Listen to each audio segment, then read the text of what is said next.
Part 2 of Targeted Young, Black, and Harassed in Downtown Minneapolis, produced by the People Power Podcast.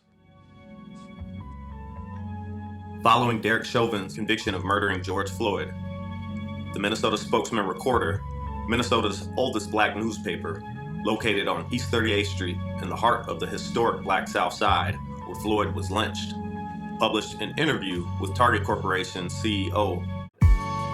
Target CEO Brian Cornell told the MSR that Target is committed to making a difference and having an impact on our hometown.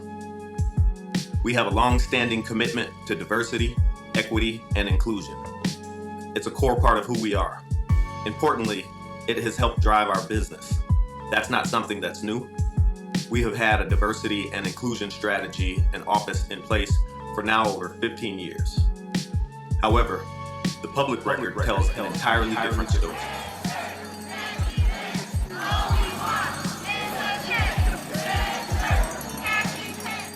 Nine years ago, in 2012, Target Corporation was at the center of the Ban the Box campaign, which uncovered systematic racial discrimination in hiring.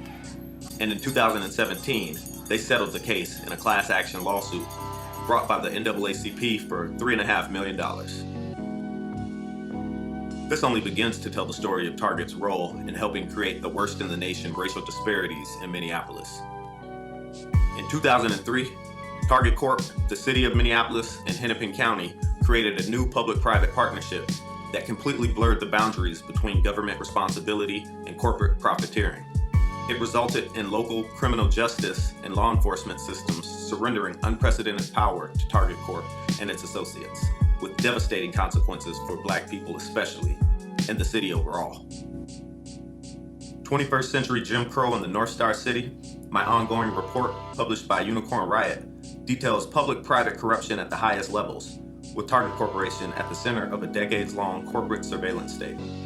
I really see it as a combination, as a partnership between the media, the public sector, the private sector, and law enforcement. The Downtown 100 initiative is part of a larger surveillance program. In 2004, Target Corp. And the city of Minneapolis launched the Safe Zone. The Safe Zone was a corporate donation of 30 surveillance cameras from Target to the city, erected in downtown.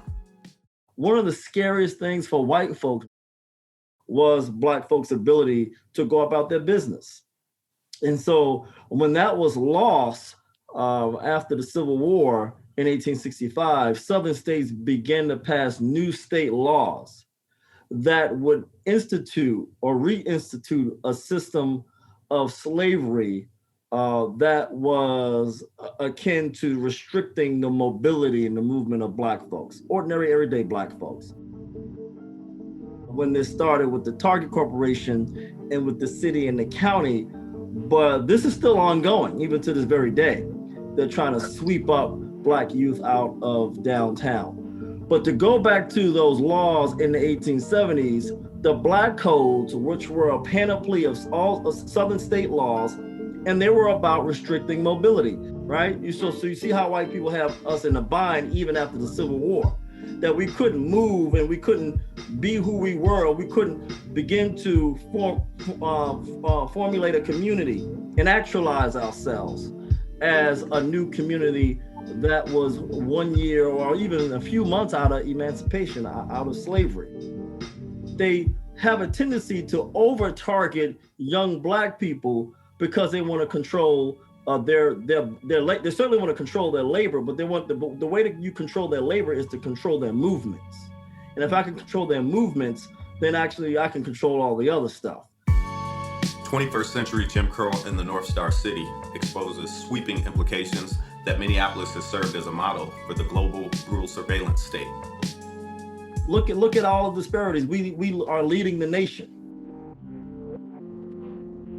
In 2014, the ACLU published a scathing report documenting systematic racism in policing in Minneapolis. The racial disparities documented in this analysis are staggering and demonstrate that we need to do something radically different. The report concluded with a list of recommendations, including keeping data and making it publicly available on a regular basis in a format that makes it more accessible and includes information from all interactions with the police, including ones that do not result in an arrest, but where merely suspicious person stops, frisks, or searches.